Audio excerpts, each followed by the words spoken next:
Allez, Il est 11h04. Euh, Vas-y. ok. Bon, bah, écoutez, bienvenue à tous. Bienvenue à ce webinaire qui va durer une petite heure. C'est pour ça qu'on va essayer de pas trop louper l'heure. Juste pour votre information, ce webinaire est enregistré pour ensuite être disponible sur le site du mois de la bio. Donc, ce webinaire, il va traiter des débouchés en grande culture, même en période de crise. C'est possible. C'est un webinaire qui a été organisé à l'initiative de la Corab, et ce, dans le cadre du mois de la bio. Donc, le mois de la bio, c'est un événement qui est organisé tous les ans en novembre sur toute la Nouvelle-Aquitaine. Cette année, on a un peu plus de 60 rencontres sur le terrain, mais aussi en visio. Le mois de la bio, c'est un événement qui est destiné aux professionnels et aussi aux étudiants et qui a pour objectif d'échanger, de s'informer sur la bio, aussi bien au niveau technique qu'au niveau économique et aussi sur l'actualité. Et c'est un événement qui est organisé par les trois têtes de réseau, donc Bio Nouvelle-Aquitaine, la Chambre d'agriculture régionale et Interbio Nouvelle-Aquitaine. Donc il y a Céline Marcelier de la Chambre qui va vous faire entrer sur le webinaire et qui va s'occuper de vos questions sur le chat. Et moi, je suis Martine Cavaillé, je suis coordinatrice chez Interbio Nouvelle-Aquitaine et je vais démarrer ce webinaire en vous faisant un petit état des lieux de la filière grande culture bio et du marché. Et ensuite, je laisserai la main à la Corab, donc qui vous présentera ses solutions pour pouvoir sécuriser ses débouchés pendant cette période qui est un peu particulière pour notre filière. Donc, au niveau des intervenants de la Corab, nous aurons Jérôme Allais, qui est responsable de production. Nous aurons Hervé Muc, qui est le directeur de la Corab. Et aussi, nous aurons l'intervention de Julien Veillat, qui est agriculteur, mais aussi président de la Corab. Donc, pour commencer ce petit état des lieux, juste pour vous faire, pour vous donner une vision de ce que sont les grandes cultures sur la Nouvelle-Aquitaine, eh bien, aujourd'hui, les grandes cultures, donc aujourd'hui, ça, ce sont des données consolidées de 2023. Donc, les grandes cultures représentent 116 000, un peu plus de 116 000 hectares sur toute la région. Ces surfaces, par rapport à 2022, elles ont baissé d'un peu plus de 9%. Et en termes de nombre d'exploitations, donc exploitations qui déclarent les grandes cultures comme culture principale, eh bien, nous avons 3134 exploitations en 2023 sur l'ensemble de la région. Et ce nombre d'exploitations a également baissé par rapport à 2022 d'un peu plus de 4%. Ceci étant dit, c'est quand même 9,1% des grandes cultures en Nouvelle-Aquitaine qui sont conduites selon le mode de production AB. Donc, si on regarde un peu par département cette baisse des surfaces, c'est la Gironde qui perd le plus de surface avec moins 37%. Et puis après, en Nouvelle-Aquitaine, on a trois départements où on a les grandes cultures qui représentent un peu plus de 50% de la SAU bio.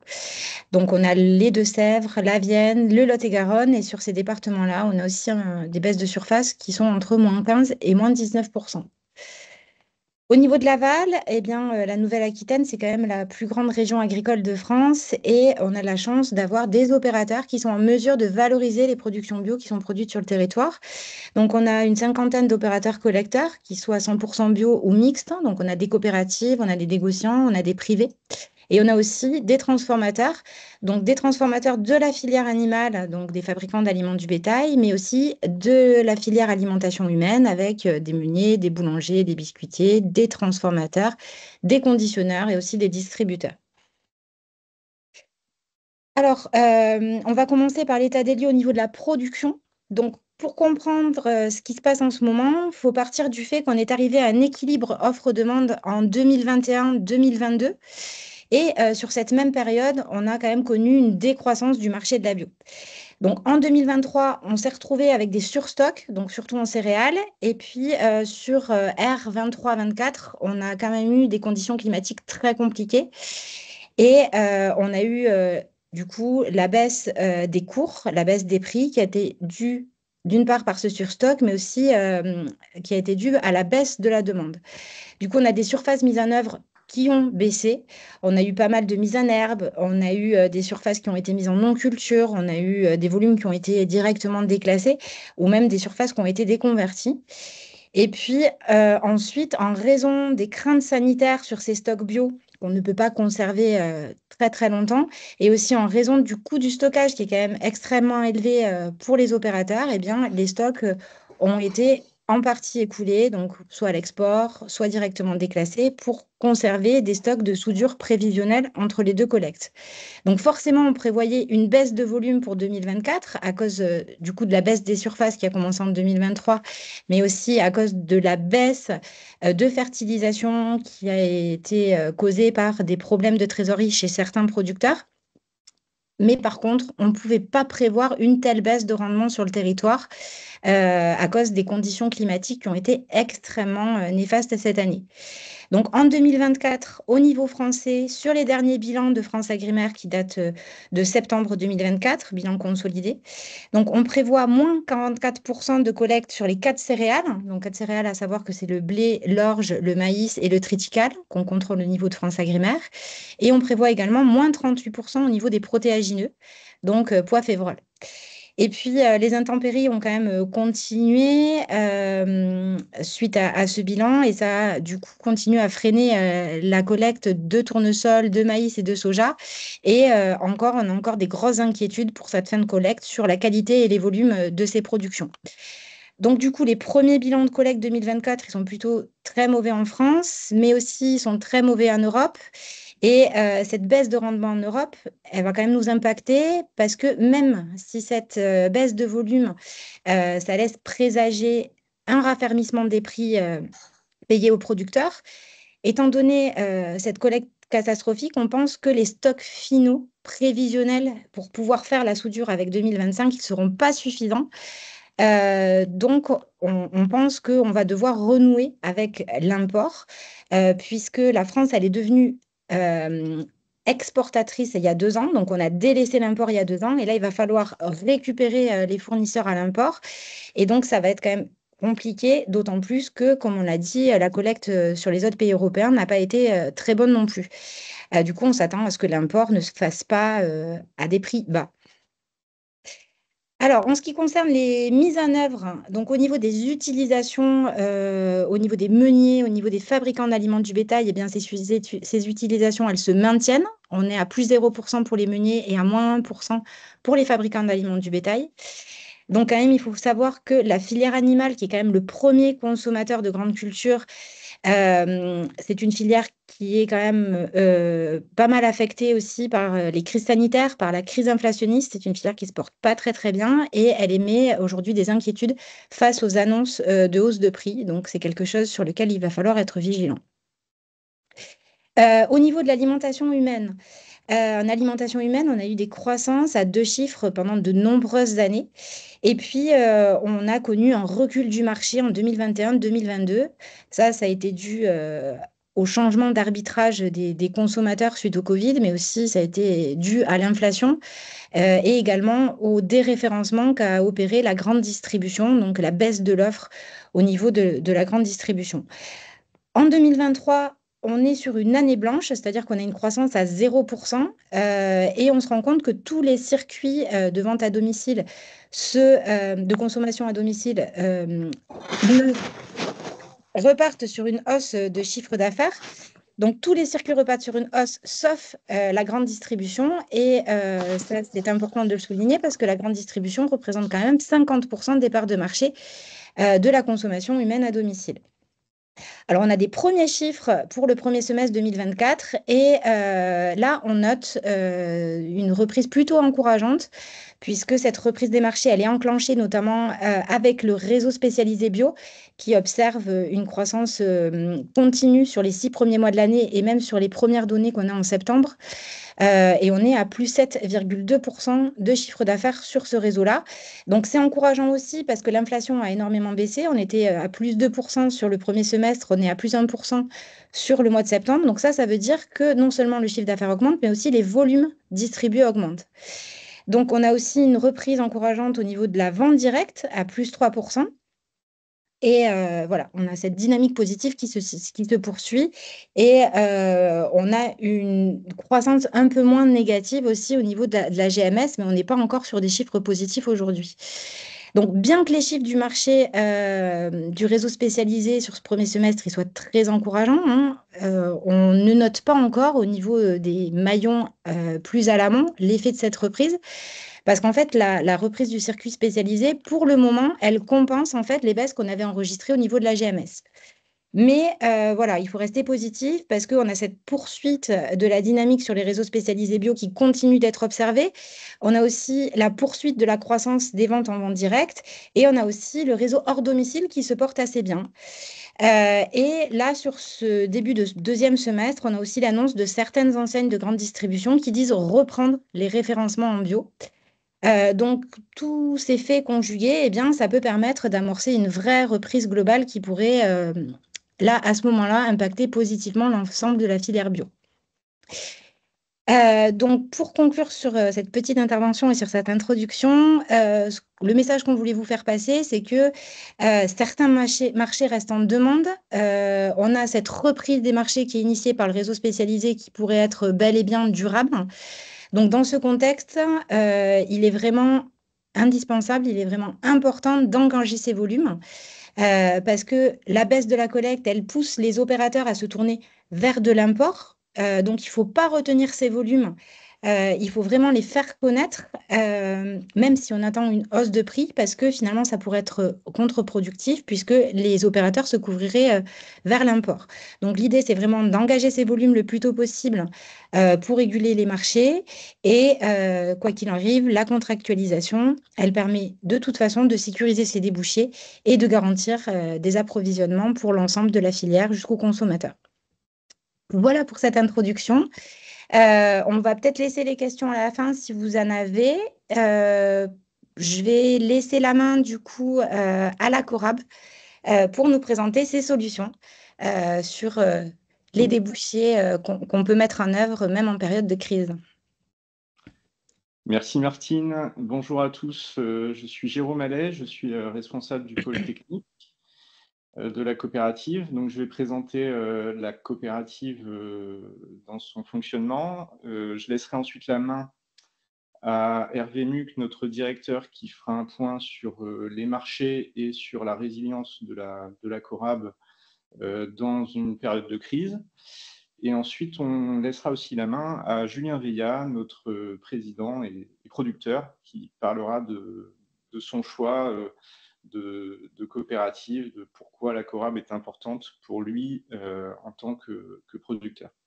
Donc la coopérative la Corab, c'est une coopérative céréalière qui a pour métier principal la mise en culture, donc tout le service amont, appro, conseil technique, le stockage, enfin la réception des lots, la logistique et la réception des lots dans les silos, avec un triage amont et ensuite un triage aval pour livrer les clients aux normes principales et bien sûr la fonction commerciale. Alors c'est une coopérative qui existe depuis 25 ans, qui ne vit que du bio, dont les producteurs ne vivent que du bio aussi, donc nos producteurs sont 100% bio également. On est également spécialisé en alimentation humaine. C'est un choix historique de plutôt aller sur de la création de valeur et de se spécialiser aussi parce on est déjà très diversifié en nombre de cultures collectées pour aller plus loin. Donc ça fait partie des pistes aussi de réflexion, d'aller sur la filière animale, mais pour l'instant, c'est notre spécialisation. Et puis, on s'engage aussi pour la biodiversité. Alors, je le note quand même parce que c'est vrai que tout le monde en parle et on vous expliquera un petit peu ce que fait la Corab aussi pour la biodiversité.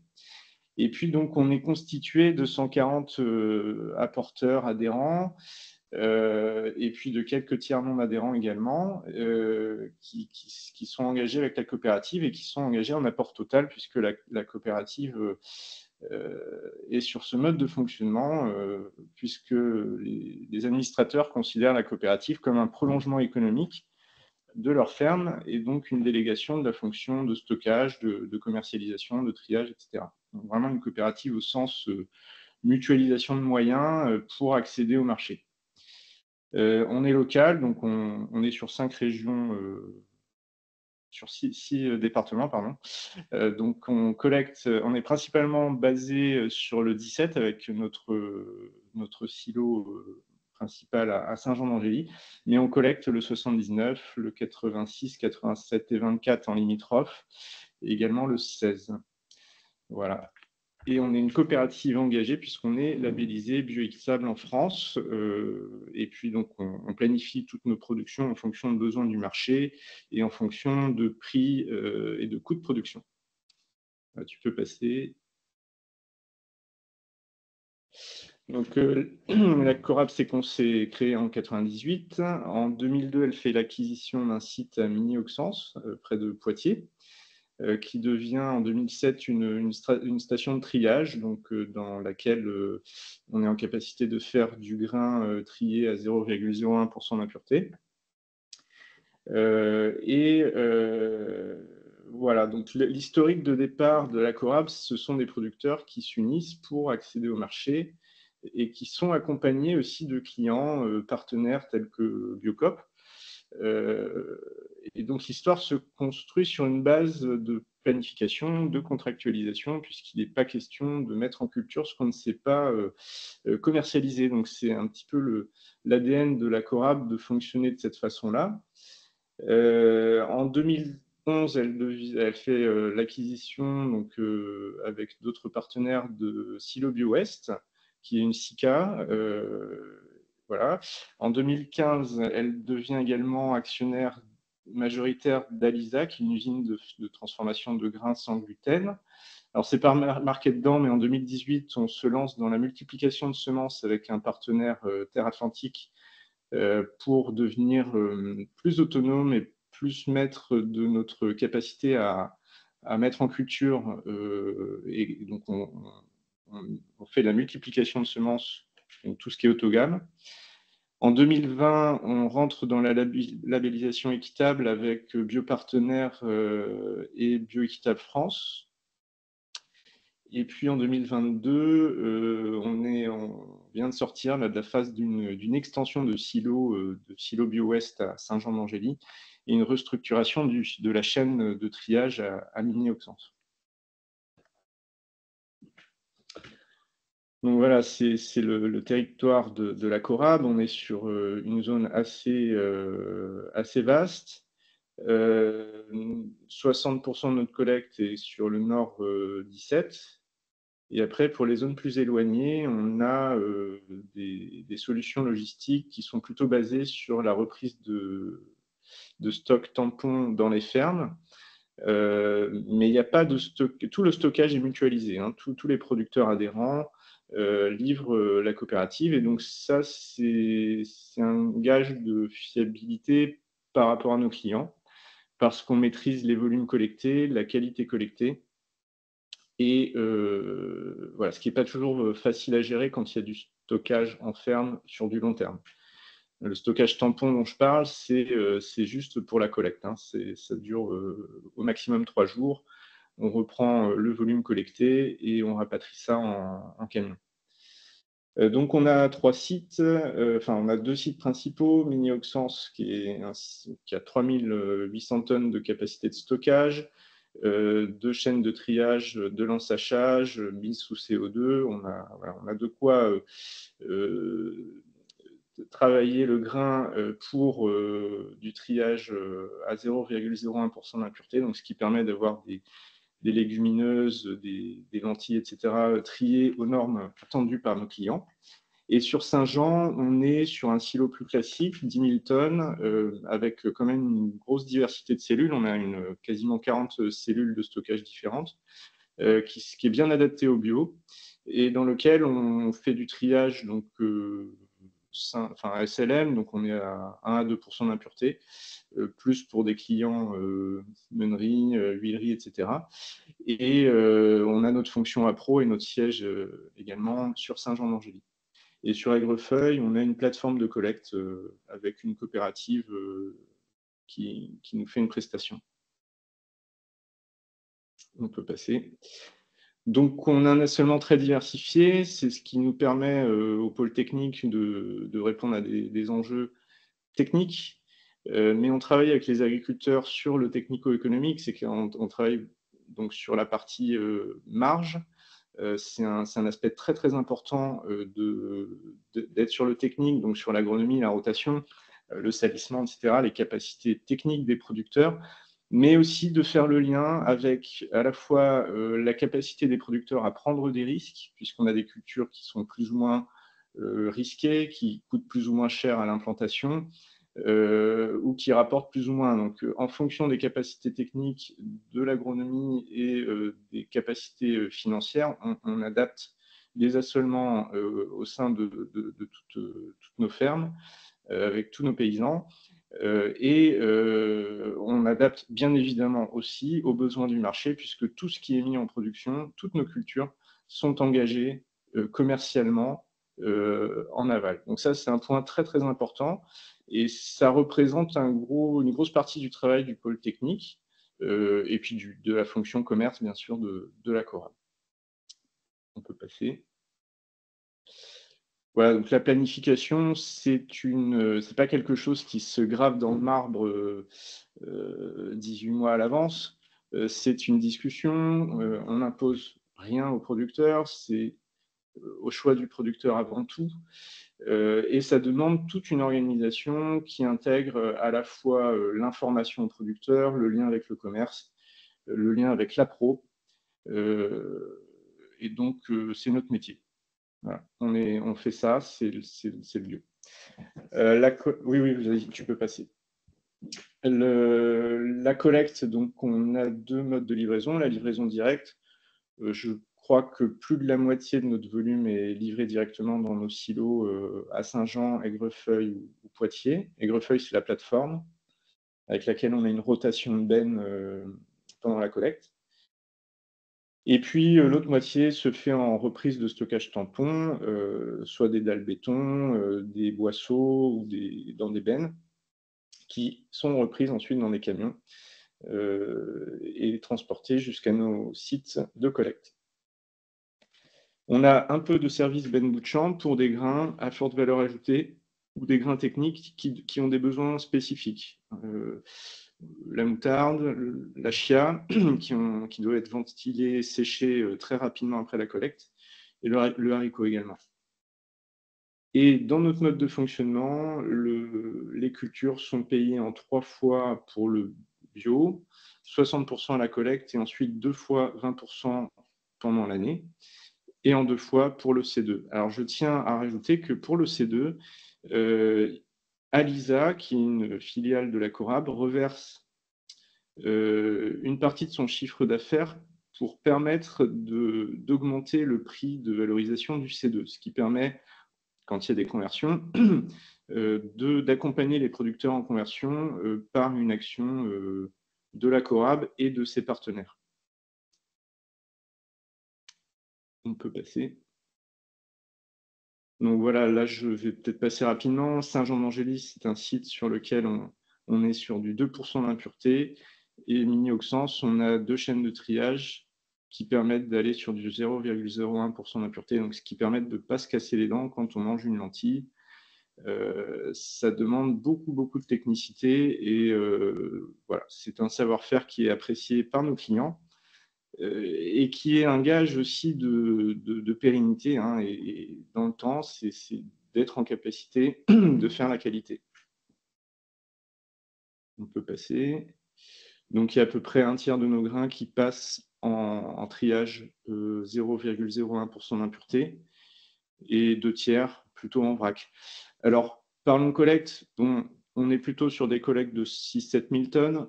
Cette année, ce n'est pas le cas, hein, je vous rassure. On a une collecte qui est plutôt autour de 5 000 à 5 500 tonnes. Comme tout le monde, on est très impacté par des rendements faibles en céréales sur la collecte d'été, sur du pourrissement sur tournesol sur la collecte d'automne. On n'a pas encore entré les maïs. On est très en retard sur toutes nos récoltes. On a eu mois de mai très pluvieux, mois de septembre très pluvieux également. Mais voilà, on est sur un périmètre cultivé d'environ 5 à 6 000 hectares. qui représente un peu la ferme Corab. C'est-à-dire que la planification, on est très au courant de tout ce qui se passe sur nos 6000 hectares cultivés. On suit parcelle par parcelle les assolements, la rotation, etc. Donc c'est un gros travail. Je fais une petite digression, mais j'en avais pas parlé, donc pour parler un peu du périmètre collecté. On peut passer. Donc oui, on ne fait pas que du bio. Nos producteurs sont engagés au-delà du bio sur des pratiques qui sont quand même liées au bio. C'est-à-dire que pour produire bio, il faut respecter un certain nombre de choses. Il faut travailler avec la nature, travailler avec le sol.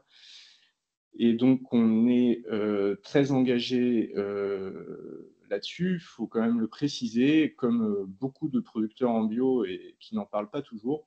Donc, on a décidé d'en parler. On est lancé avec Biocop dans un diagnostic environnemental qui s'appelle Biodiscore, qui permet de travailler sur le maillage à la fois assolement, mais aussi de la biodiversité au sein des fermes et de le quantifier. Et également, avec Bioéquitable France, on a des engagements liés à la biodiversité et aux pratiques vertueuses.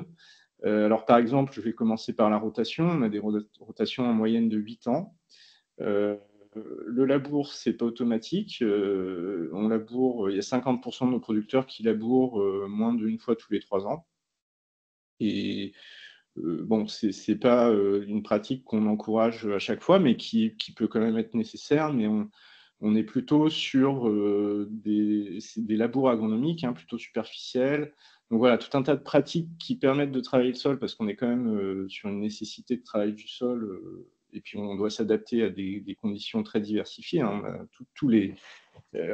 Sur notre territoire, on a une forte hétérogénéité de types de sol et de conditions pédoclimatiques, donc on doit aussi s'adapter à ça. Couverts végétaux, donc ça c'est une pratique qui est hyper importante. On a 88% de la surface qui est couverte toute l'année.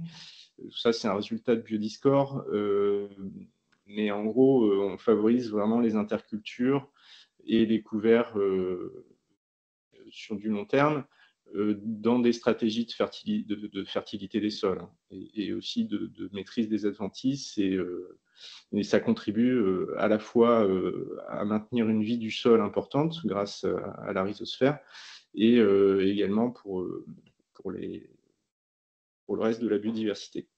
L'irrigation, donc on a un peu d'irrigation sur du haricot, du maïs pour l'alimentation humaine et sur d'autres cultures, mais elle ne concerne que 15% des surfaces cultivées en été. Donc on est loin de certaines autres structures. Enfin, en tout cas, on raisonne l'irrigation plutôt sur l'alimentation humaine. Donc c'est assez intéressant aussi de dire, bon, on a besoin d'irrigation, mais peut-être que irriguer du haricot, irriguer de la lentille, ça vaut le coup, et on le fait valoir aussi, parce qu'on est sur plutôt des sols superficiels. On a quand même beaucoup de zones en terre de groix, donc si on veut arriver à produire, il faut quand même utiliser un peu d'eau, mais de façon raisonnée.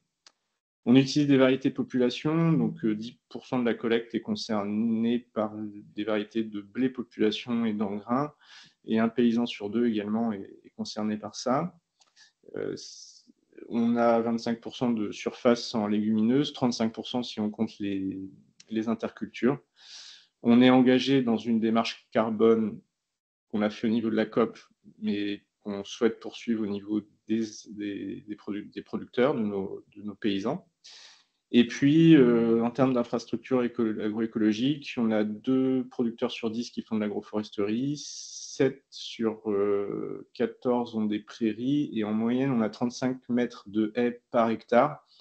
Donc, on pourrait joindre Saint-Jean à Paris avec des haies, mais on a l'ambition d'aller beaucoup plus loin. Et puis, on a 11% de notre SAU qui est couverte par des infrastructures agroécologiques. Voilà. Et on a des parcelles réduites, on est sur 5,3 hectares en moyenne en taille de parcelle. Donc tout ça, c'est des composantes importantes de la biodiversité. Et puis on est également engagé au niveau social par notre accompagnement sur les coûts de production, l'engagement en Bioéquitable France, et puis par le fait qu'on est une coopérative. Donc la marge est redistribuée équitablement aux associés. Donc je vais laisser la main à Hervé pour parler plus de la partie commerciale et résilience de la coopérative. Et puis, si vous avez des questions, je serai disponible également pour vous répondre sur la coopérative, sur la production. Pour l'instant, il n'y a pas de questions dans le chat. Pas de Très questions, bien, super. j'ai très clair. On va essayer d'être moins clair pour en susciter quelques-unes quand même. Bonjour à tous, vous m'entendez bien? C'est bon? Ça va? Oui, c'est Vous bon. m'entendez? Ouais. On t'entend. Parfait. Bon, très bien. Merci à tous d'être présents pour ce webinaire. Moi, je vais vous parler un peu de la résilience de la coopérative et des marchés bio, et essayer de continuer dans la vision positive qui a été donnée en début de webinaire, parce que juste au-dessus des nuages, il y a toujours un peu de soleil, et même beaucoup de soleil, et que la percée des nuages n'est pas très loin sur le marché du bio, qui a été chahuté pendant quelques mois, mais qui aujourd'hui est en train de ressortir positivement de ces aléas. La Corab, c'est un système résilient déjà d'un point de vue de la gouvernance. Julien en parlera tout à l'heure, mais c'est quand même une coopérative 100% bio, avec un conseil d'administration très engagé et très au fait de tout ce qui se passe au niveau commercial ou au niveau de la structure Corab, ce qui fait que les décisions qui sont prises sont toujours prises pour la bio et pour les agriculteurs, les adhérents de la coopérative. On n'est pas une coop mixte qui pourrait faire des arbitrages. Je ne dis pas que ça arrive dans les autres structures, mais parfois on pourrait tenter de faire des arbitrages. Nous, il n'y a pas d'arbitrage puisque tout est en faveur de l'agriculture biologique et de la résilience de ces modèles. Au niveau agronomique, Jérôme vous a dit exactement comment on fonctionnait. C'est-à-dire que ce qui est très, très important dans ce qu'a dit Jérôme, c'est que la mise en production est toujours corrélée à la capacité de commercialisation et à l'accompagnement des marchés. On n'a pas de déséquilibre, on n'a pas de surproduction par rapport à ce qu'on peut vendre, par rapport à ce que le marché peut absorber.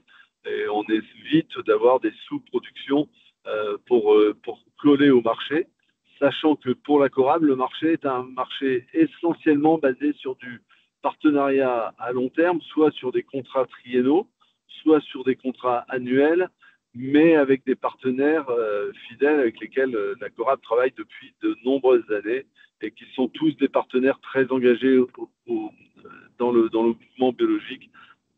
Très peu d'opportunisme, très peu de marché d'opportunisme. C'est voilà, un marché 100% alimentation humaine, ou quasiment 100% alimentation humaine.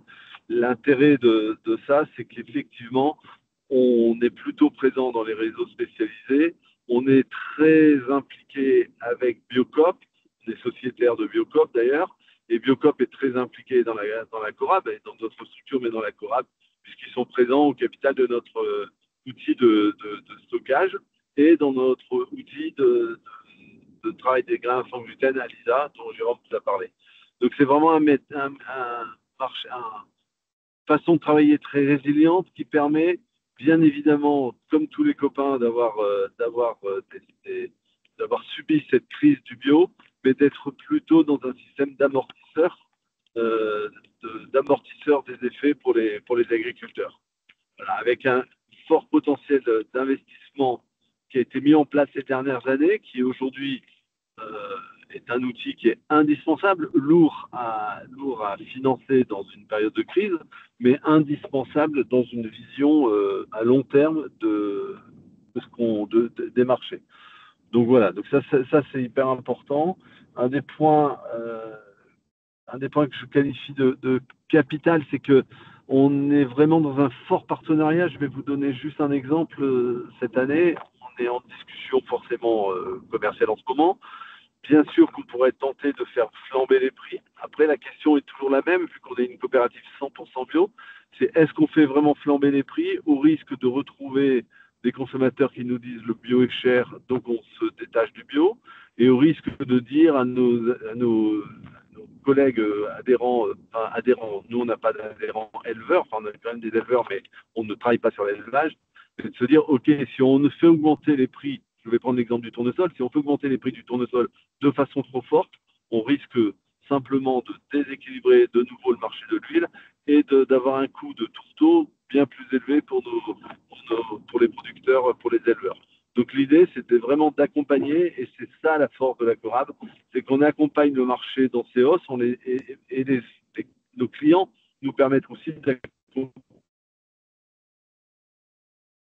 Jamais de vraies fortes baisses et jamais vraiment de vraies fortes hausses. C'est exactement ce que la Corab a fait lors de la flambée des prix il y a 2 ans, où la flambée des prix a été plus contenue pour que le modèle sur plusieurs années soit beaucoup plus régulé et permette aux consommateurs de s'y retrouver, puisque l'intérêt d'une coopérative, c'est de mettre en relation un producteur avec un consommateur, un type de producteur avec un type de consommateur. Donc voilà un petit peu les modèles.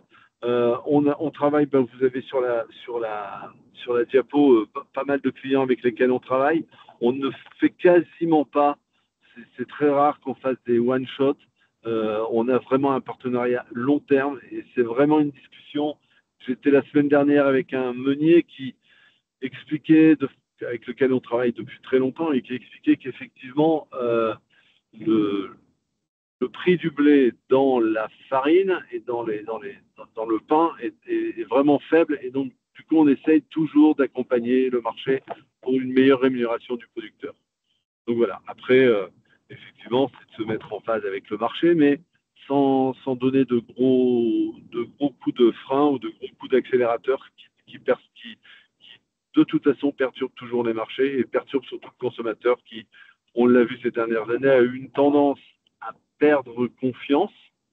Ceci étant dit, bien aidé par les messages qui ont été portés par certains, de critiquer le bio ou de mettre en avant d'autres labels que le bio, alors qu'ils ne portent pas du tout les mêmes valeurs.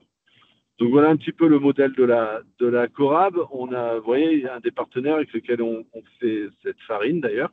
On participe très activement, et on participe avec cette meunerie, par exemple, est très en lien avec le système le service agronomique. Vous avez compris qu'à la Corab, il n'y a pas de différence en fait. Le service agronomique, le service commercial, la direction, les silos, tout le monde est lié pour un seul et même objectif, c'est de la valorisation la mieux possible et d'apporter aux consommateurs ce qu'ils recherchent, et dans une transparence la plus forte possible.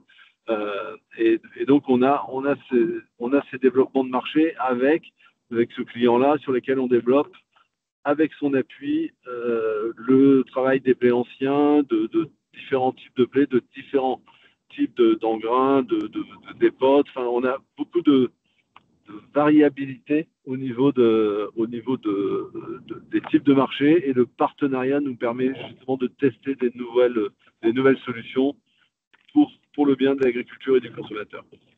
Voilà ce que je pouvais dire pour ne pas être trop long. La gamme, là, je laisse Jérôme en parler, mais voilà, on a 35 produits différents, et on est toujours en recherche de nouveaux produits, de nouveaux débouchés pour les agriculteurs, mais toujours dans la même philosophie.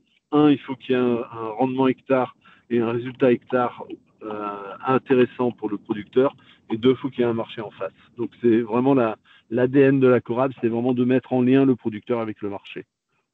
Voilà, ce que je pouvais dire. Voilà, vous avez les contacts, vous avez Jérôme et vous avez Hervé. On n'est pas les 2 piliers, hein, c'est pas tout à fait comme ça, mais sur ces marchés-là, c'est plutôt nous 2 qui gérons ça. Mais tout le monde a la Corab, petite structure, hein, c'est vraiment une structure. Je dis toujours, la Corab, c'est pas vraiment une coopérative, c'est un club dans lequel il y a effectivement et les adhérents, le conseil d'administration et les salariés, les collaborateurs sont tous impliqués, et tous impliqués pour le bien de tous. Voilà ce que je pouvais vous dire, et bien évidemment, comme tout le monde, je serai ouvert à toutes les questions que vous pouvez poser. Merci beaucoup, Hervé. On va peut-être laisser la main à Julien, qui va nous donner sa vision, lui, en tant que producteur, sur le fait qu'on est avec ce système de la Corab, capable de trouver des débouchés même en période de crise, et que c'est tout à fait bénéfique aussi ce système pour le producteur. Oui, donc bonjour à tous. Vous m'entendez bien? Oui. Oui, ok. Donc oui, donc je prends ma casquette producteur, je vais laisser ma casquette de président, parce que tout a été bien expliqué par Jérôme et Hervé. Donc pourquoi la Corab? Voilà, qu'est-ce qui m'attire moi à la Corab et qu'est-ce qui m'a attiré à la Corab? Principalement, la première chose, moi c'était le 100% bio. Voilà, hein. C'est une coopérative qui fait que du bio, qui ne vend pas de conventionnel à côté, donc voilà, qui a des vraies valeurs. Donc pour moi c'est cohérent, voilà. Même chez les agriculteurs adhérents, il y a un engagement dans les 5 ans à avoir des fermes 100% bio. Donc voilà, la cohérence, pour moi, qui m'a attiré principalement. Après, il y a tout ce qui est spécialisation, alimentation humaine, commerce équitable, ce qui permet aussi aux agris d'avoir une sécurité, c'est les contrats donc, que la COP a, voilà, ça a été expliqué précédemment avec ses acheteurs, hein. Les contrats tripartis, qui permettent d'avoir des prix garantis, entre guillemets. Ce qui est positif également, c'est les prix annoncés voilà, plus d'un an à l'avance. Donc, ce qui nous permet de faire des assolements avec des. On peut se projeter économiquement. Il y a des prix mini, prix maxi annoncés au moment où on sème nos graines. Un de nos atouts également, c'est notre service technique, hein, on a 3 personnes dans le coup qui sont très compétentes et qui font un suivi aux petits oignons chez chaque agriculteur. Un autre atout, c'est la grande diversité de graines, hein, voilà, qu'on fait à la COP, hein. Pour nous, agriculteurs, c'est hyper important. Voilà, en fonction des territoires, et on ne peut pas faire tous les mêmes cultures. Voilà, et en bio, on a besoin, pour avoir des assolements longs et variés, voilà, par rapport aux maladies, en herbement, etc. On a besoin d'avoir des assolements très longs et donc une diversité de graines importante. Donc on en a une trentaine à peu près, hein. Voilà, et globalement c'est ça. Voilà, c'est une COP qui est là pour ses adhérents, hein, comme a dit Hervé, voilà, avec de vraies valeurs environnementales. Voilà, tous les adhérents de la COP voilà, croient au bio, croient en tout ça. Et donc, voilà, la biodiversité, le 100% bio, le commerce équitable, tout ça nous attire et nous lie voilà, dans cette coopérative. Et voilà, globalement, ce que je peux dire sur. Merci beaucoup, Julien, pour ce témoignage. On va peut-être laisser place aux questions. Je ne sais pas si dans le chat, il y a des questions, Céline? Non, trop de clarté sans doute. Non, mais les questions vont venir là en direct. D'accord. N'hésitez pas à allumer vos micros et on est là pour échanger aussi, hein. Bonjour, vous Bonjour. m'entendez? Bonjour. Oui. On se présente avant de poser la question, j'imagine. Je sais pas Oui. comment. Ouais, c'est très bien. C'est mieux. Lucas Germain, je suis chargé de développement de filières qui préservent la qualité de l'eau pour Odyssette et le PTB Charente, donc de syndicats d'eau. Voilà, je suis fraîchement engagé là, c'est la première semaine. Je me posais la question de Biodiscord et de tout votre travail très intéressant sur la biodiversité. Comment est-ce que vous le valorisez en magasin? Parce que un peu l'impression que pour certains consommateurs, c'est euh, c'est un acquis, quoi. Bio, c'est bien pour l'environnement. Et donc, vous remettez une couche par-dessus. Enfin, je suis curieux de voir comment ça se passe en termes de commercialisation et de valorisation, quoi.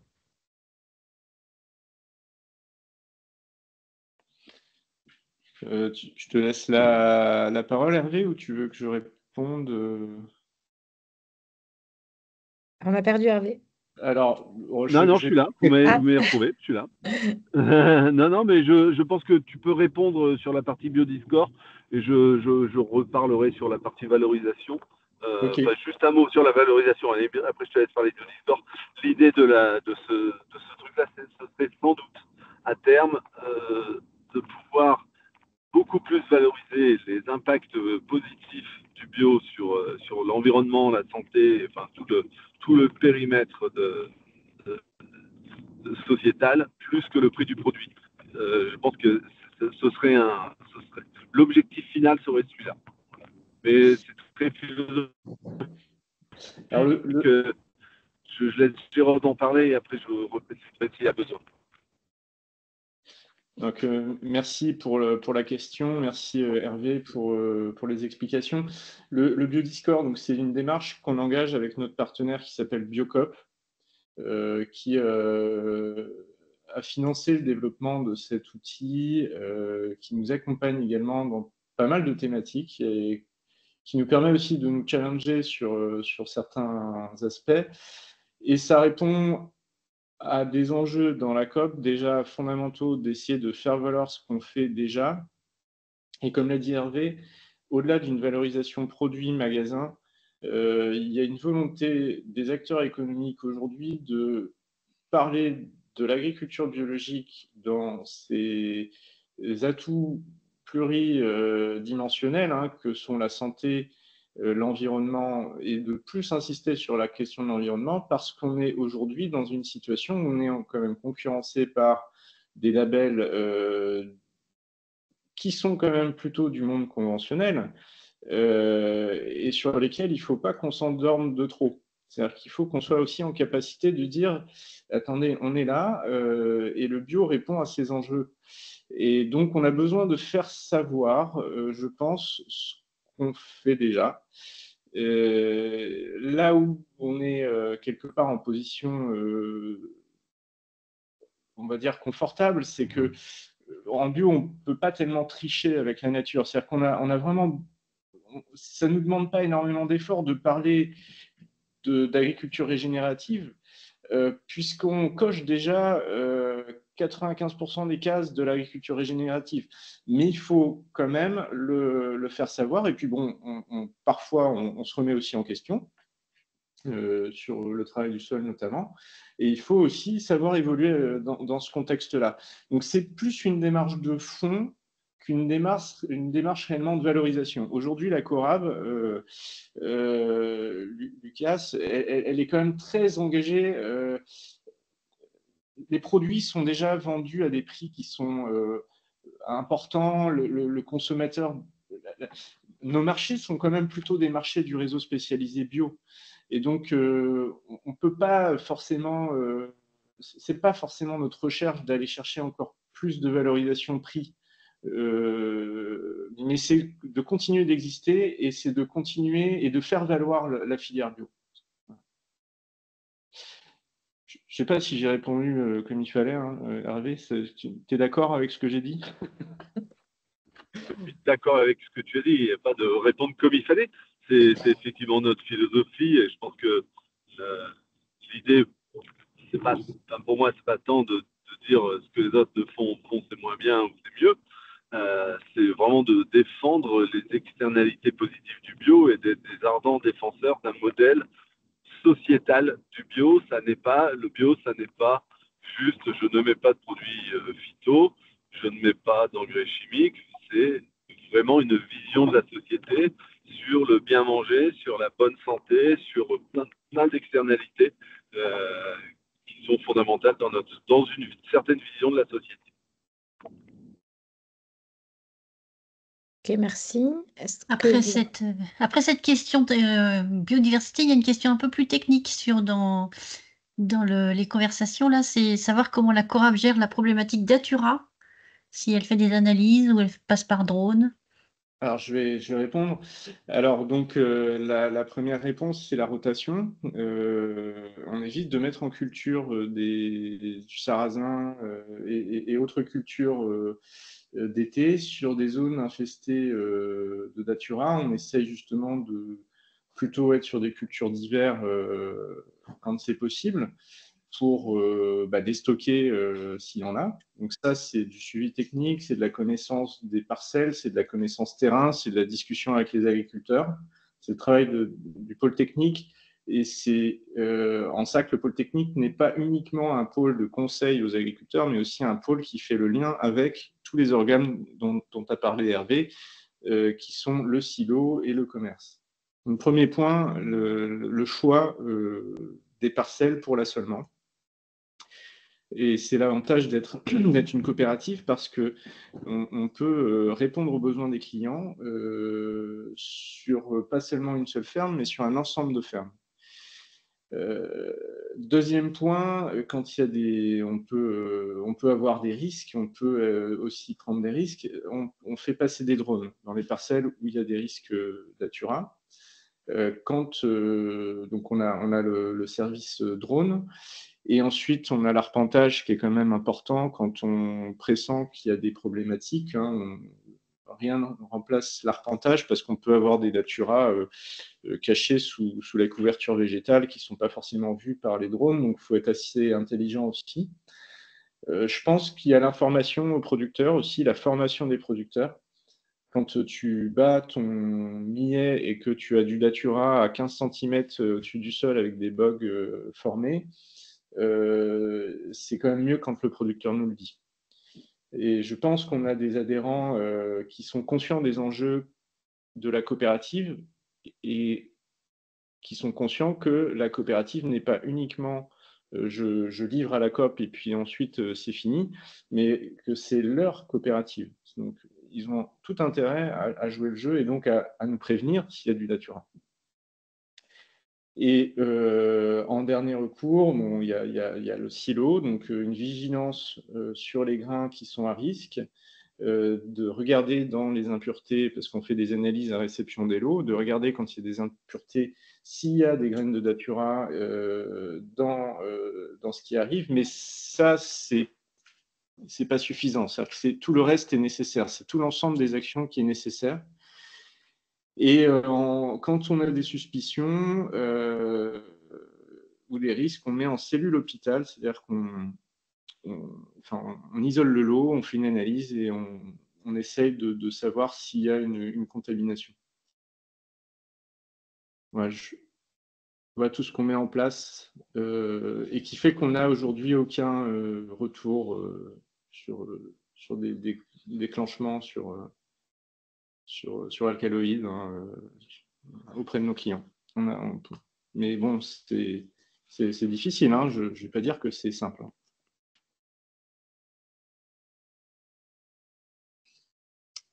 Est-ce que ça a bien répondu à la question? Pierre, si tu as d'autres...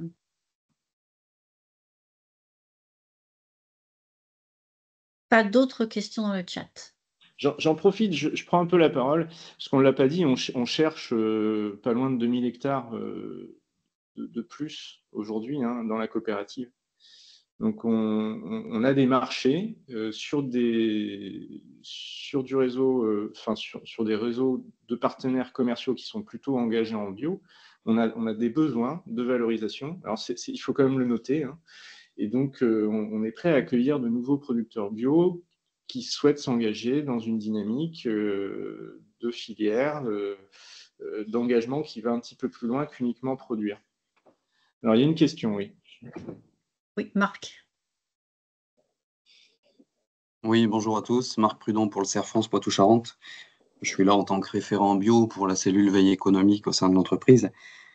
Justement, donc j'avais cette question-là était sous-jacente. C'était quelle est votre capacité à faire de nouveaux contrats pour de nouveaux adhérents? Vous venez d'y répondre. Donc 2000 hectares, ça pourrait être par exemple une vingtaine de producteurs, par exemple, 20 à 30. Oui. On est en capacité de recevoir 20, 30 producteurs, tout dépend de la taille des exploitations. Oui, naturellement. La question de fond, c'est qu'il faut quand même, quand on est sur un mode de fonctionnement où les producteurs s'engagent. Voilà. Il y a un besoin d'engagement de l'agriculteur sur du long terme, parce qu'on est quand même engagé sur nos marchés sur du pluriannuel. Et on a un certain nombre d'adhérents qui jouent ce jeu-là, de respecter des engagements de planification, parce que tout notre travail, c'est sur le long terme. C'est-à-dire que planifier des cultures, ça veut dire planifier des semences. Rien n'est simple, si vous voulez. C'est quand même du boulot. Et il faut avoir en tête que c'est pas du one shot, quoi. C'est pas j'appelle la COP, tiens, au mois de septembre, bon, on peut être intéressé, il faut nous appeler quand vous avez des productions à valoriser, on répond aux questions, mais pour accueillir des nouveaux adhérents, c'est sur du long terme et dans de l'engagement. Ouais, je cautionne 100% ce que vient de dire Jérôme. Je comprends bien. J'ai du coup une autre question alors qui serait là plutôt aujourd'hui 140 adhérents et puis 6000 hectares collectés. Si on fait un peu de rétrospective 5 ans en arrière, c'est-à-dire quand le bio était encore en progression en termes de marché, et aussi de nouveaux producteurs, puisqu'on a eu aussi des conversions qui sont faites pour des 5-6 dernières années notamment. Le marché s'est renversé. Quelles observations faites-vous du terrain au niveau de vos adhérents historiques, ceux encore présents et peut-être certains qui ont quitté le mode de production? Alors, au sein de la Corab, on a eu très peu de déconversion, c'est-à-dire de passage en conventionnel, parce qu'on est quand même plutôt sur un public 100% bio, puisque nos clients nous demandent le 100% bio aussi, hein, et donc qui arrêteraient plutôt le métier ou feraient du travail à l'extérieur en double actif que d'arrêter le bio pour repasser sur un mode de production conventionnel. Il faut bien comprendre que pour nos adhérents, en général, on est quand même sur un mode de production qui leur tient à cœur. Bon, ensuite, par rapport à la dynamique, donc on a eu 2-3 producteurs qui ont déconverti. Un, c'était la retraite. L'autre, c'était un début de conversion. Bon, et puis la crise du bio l'a échaudé. Et les deux autres, c'était ça, pardon. Donc, la crise a quand même échaudé un certain nombre de producteurs qui n'étaient pas totalement convaincus, qui se posaient des questions, malheureusement, parce que le retour en arrière va être difficile. Et puis, par rapport à la dynamique nombre d'adhérents, de surface, depuis 2017, on a l'arrivée d'un certain nombre d'autres opérateurs qui collectent en bio. Donc, il y a eu des dynamiques un peu de producteurs qui sont allés chez d'autres collègues parce que le silo était plus proche. Donc, ce qu'on entend tout à fait, donc on a une stabilité, on va dire, de surface et d'adhérents. On a perdu quelques hectares peut-être, mais en termes de collecte, on est à peu près à isopérimètre depuis 4-5 ans.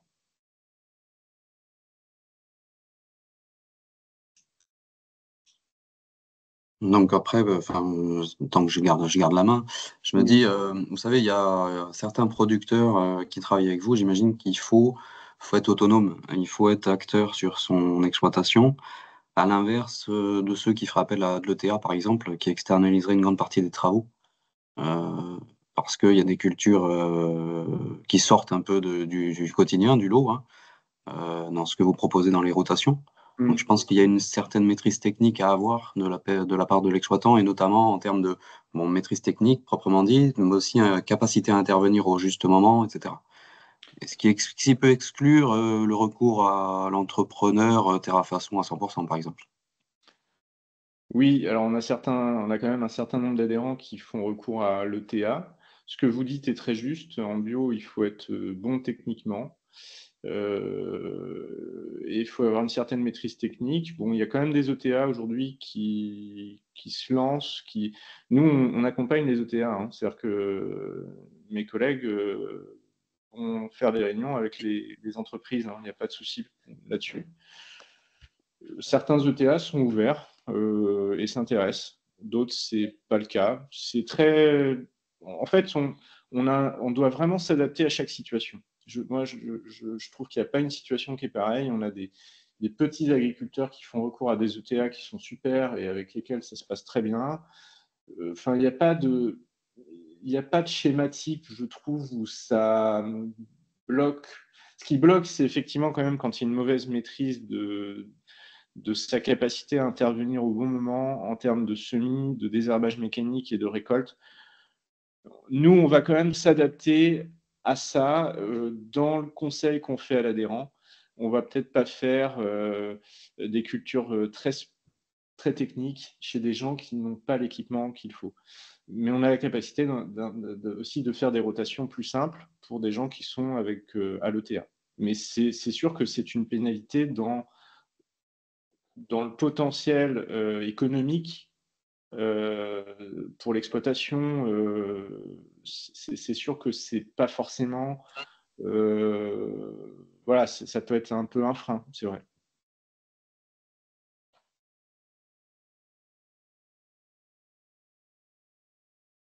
Julien, si tu veux intervenir aussi, hein, si tu as un avis là-dessus, n'hésite pas. Hein,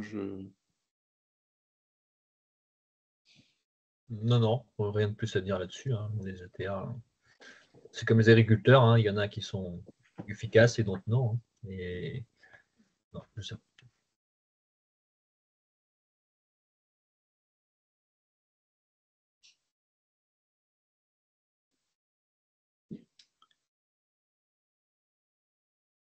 Vous avez Allez-y. relevé la main, Marc, oui. Oui, je relève la main puisque je vais profiter d'une nouvelle question. Alors après, vous y répondez ou pas, mais si j'ai bien compris, vous avez plutôt tendance à avoir une politique de maintien des prix ou juste à la juste rémunération pour satisfaire l'amont-l'aval. Qu'est-ce que ça donnerait, par exemple, en amplitude là sur les 5 dernières campagnes de blé, par exemple, pour le producteur?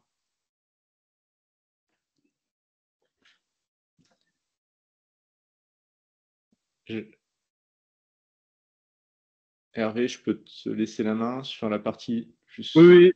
commerciale. En fait, si vous voulez, sur le marché du blé, alors, il faut différencier déjà les prix de marché et les prix payés aux producteurs, puisque dans les prix payés aux producteurs, il y a tout le fonctionnement de la coopérative, les gros investissements qui ont été faits. Donc, les investissements, forcément, ça se paye. On est sur une amplitude de l'ordre de 50 à 60 euros tonnes d'amplitude sur le marché. On n'a pas fait ni flamber ni fait chuter, mais on reconnaît aussi qu'on a des marchés un peu privilégiés sur lesquels on a des prix de marché qui sont déjà relativement élevés par rapport au marché en général. C'est-à-dire? C'est-à-dire un peu plus élevés que ce que vous pouvez lire dans les cotations classiques.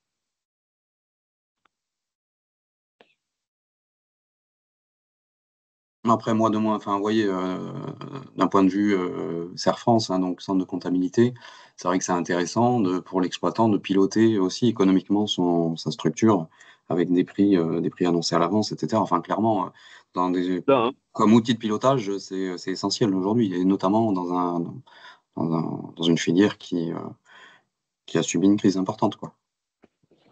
Clairement. Bon, alors c'est sûr que nous, le modèle Corab, où les prix sont annoncés un an avant, en fait, au moment très tôt, un an avant, les agriculteurs ont une vision économique de leur production et savent à peu près combien va être payé leur marchandise. Donc ça aide à piloter. Ça aide à piloter et en plus le lien fort entre le service agronomique et la commercialisation fait que l'agriculteur a une vision plutôt transparente des marchés, de la rémunération des marchés et donc de pouvoir avoir avant une marge hectare, en tous les cas prévisible, plus en amont que ce qu'on peut avoir classiquement où on a normalement dans un fonctionnement normal avec la Corab, on a un prix d'objectif qui est fixé un an avant et au mieux on a une bonne surprise, quoi.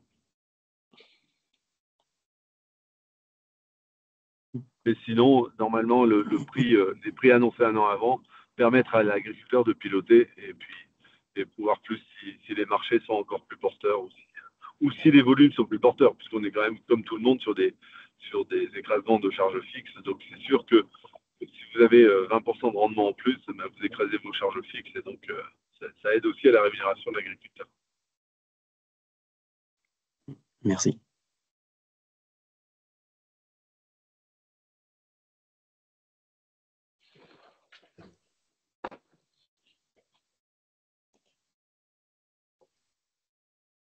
On a dû faire le tour des questions. Ok. Bah, écoutez, on avait prévu un webinaire d'1 heure, donc on est pas mal au niveau timing. Quoi qu'il en soit, ce webinaire, il sera disponible en replay sur le site du Mois de la Bio. Il y aura également le déroulé de la présentation et voilà. Et dans la présentation, vous avez bien sûr les contacts de la Corab. Et voilà, il ne faut pas hésiter à revenir vers eux, vers nous, si vous avez des questions ou des compléments à apporter. Merci beaucoup à tout le monde. Merci à la Corab pour avoir été à l'initiative de ce webinaire. Et puis, merci beaucoup pour vos interventions et contributions. Merci. Bonne journée à vous. Merci. Merci, au revoir. Pour votre Merci, bonne parcours. journée. Merci à vous. Merci de la qualité de ça. Merci beaucoup.